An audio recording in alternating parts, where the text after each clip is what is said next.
السلام علیکم ورحمۃ اللہ وبرکاتہ۔ جب مرد روتے ہیں کے تعلق سے آج ہمارا موضوع ہے نیکی۔ نیکی میں ان چیزوں کا کے متعلق ہم آج بات کریں گے جو انسانوں سے چھوٹ جانے کی وجہ سے ان کے اوپر کیا اثر انداز ہوتے ہیں اور کس طرح ان کو افسوس کرنا چاہیے۔ اس کے متعلق آج ہم چند اقوال دیکھیں گے۔ ابو یزید نے فرمایا ہے کہ میں برابر اپنے نفس کو گھسیٹتا چلا گیا اللہ کی طرف، اور جب میں اسے گھسیٹ رہا تھا وہ میرا نفس رو رہا تھا، اور بالآخر میں نے اللہ تعالیٰ سے دل لگا لیا تو اس وقت میرا نفس ہنس رہا تھا۔ یعنی اس بات سے پتہ چلتا ہے کہ نفس کو اللہ تعالیٰ کے فرما برداریوں کے تابع کرنا اور ان کا عادی بنانا بڑا ہی مشکل کام ہے۔ آپ کا نفس صرف پریشان نہیں ہوگا، اور روئے گا بھی، چلائے گا بھی اور گھبرائے گا بھی۔ جب آپ مسلسل اللہ تبارک و تعالیٰ کی اطاعت کی طرف بڑھتے رہیں گے اور اپنے نفس کو اس کا فرما بردار بناتے رہیں گے، اس وقت بالآخر جا کر آپ کا دل اللہ تبارک و تعالیٰ سے لگ جائے گا، اور ہر گناہ سے آپ کو کڑھن محسوس ہوگی، اور ہر نیکی کے بعد آپ کے دل کو سکون و اطمینان اور راحت نصیب ہوگی۔ نفس کی خواہش پر غلبہ پانا بڑے ہی مشقت کا کام ہے، اور اس کو سستی سے اور جمود سے نکالنا بھی بڑی محنت کا کام ہے، اور نفس کی لگام پکڑ کر اسے راست پر لگانا مشکل امر ہے، جو کہ تب ہی ممکن ہے جبکہ حقیقی معنوں میں محنت کی جائے اور بصیرت سے کام لیا جائے اور اس کو برداشت کیا جائے، اور اطاعت فرما برداری کے ذریعے سے دائمی سکون تلاش کی جائے، ورنہ نفس ہمیشہ وقتی سکون اور آرام کی تلاش میں رہتا ہے۔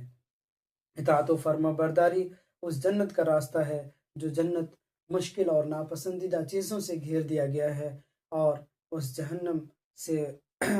جہنم کے بارے میں سے بچنے کا راستہ ہے جس کو آرائش و آرام اور سکون و راحت سے گھیر دیا گیا ہے، جسے کہ اس سے پہلے قسط میں بھی میں نے کہا تھا کہ اللہ کے نبی صلی اللہ علیہ وسلم نے ارشاد فرمایا، حفت الجنت بالمکارہ وحفت النار بالشہوات، جنت کو ناپسندیدہ چیزوں سے گھیر دیا گیا ہے اور جہنم کو شہوات سے گھیر دیا گیا ہے۔ اللہ کے نبی صلی اللہ علیہ وسلم نے ارشاد فرمایا کہ تاریک راتوں کے ٹکڑوں کی طرح آنے والے فتنوں سے پہلے اپنے اعمال میں جلدی کرو۔ آدمی صبح میں مومن ہوگا اور شام میں کافر ہوگا، یا شام میں مومن ہوگا اور صبح میں کافر ہو جائے گا۔ دنیا کے تھوڑے مال کے برابر بھی بدلے بھی آدمی اپنا دین تک فروخت کر دے گا۔ اپنے دین اور ایمان کو فروخت کرنے میں اسے کوئی دریغ محسوس نہیں ہوگا، یعنی کہ اس سے پہلے کہ وہ وقت آ جائے، ایسا وقت آئے، ایسی صورتحال آئے کہ انسان اپنے ایمان کا بھی سودا کرنے لگ جائے، جو کہ بسا اوقات اس دور میں بھی دیکھنے کو مل رہا ہے۔ اللہ تعالی ہم سبوں کے ایمان کی حفاظت فرمائے، اور انسان اپنی صبح کو مومن رہے گا تو شام کو پتہ نہیں وہ کافر ہو جائے گا۔ تو ان وقت کو آنے سے پہلے جس طریقے سے انسان تاریکی سے بھاگتا ہے، اسی طریقے سے نیکیوں کو کرنے میں جلدی کر دینا چاہیے، کہیں ایسا نہ ہو کہ ہمیں ان کے چھوٹ جانے کی وجہ سے بعد میں افسوس کا سامنا کرنا پڑے۔ جو صبر کرتا ہے اسے کامیابی ملتی ہے، اور جو پگلا جائے اور وہ اپنے شہوات کا تابع ہو جائے وہ خطرات کو مول لیتا ہے۔ ابراہیم ابن ادہم نے بیان فرمایا ہے کہ ہم ایک بیمار کی عیادت کرنے گئے تو وہ اپنے دونوں پاؤں کی طرف دیکھ کر رو رہا تھا۔ میں نے پوچھا کہ تم کیوں رو رہے ہو؟ تو انہوں نے جواب دیا، میں نے اللہ کے راستے میں جہاد نہیں کیا۔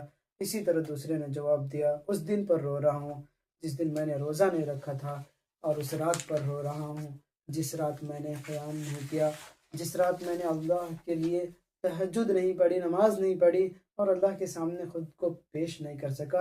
اس پر مجھے افسوس ہو رہا ہے اور مجھے رونا آ رہا ہے۔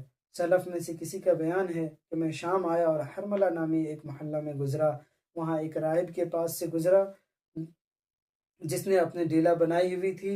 میں نے اس کے رونے کی وجہ پوچھی، تب اس نے جواب دیا، مسلمان بھائی، میں نے اپنی زندگی میں جو کوتاہیاں کی ہیں اور وہ زندگی کے وہ لمحات جب میں نے کوئی نیک عمل نہیں کیا اس پر رو رہا ہوں۔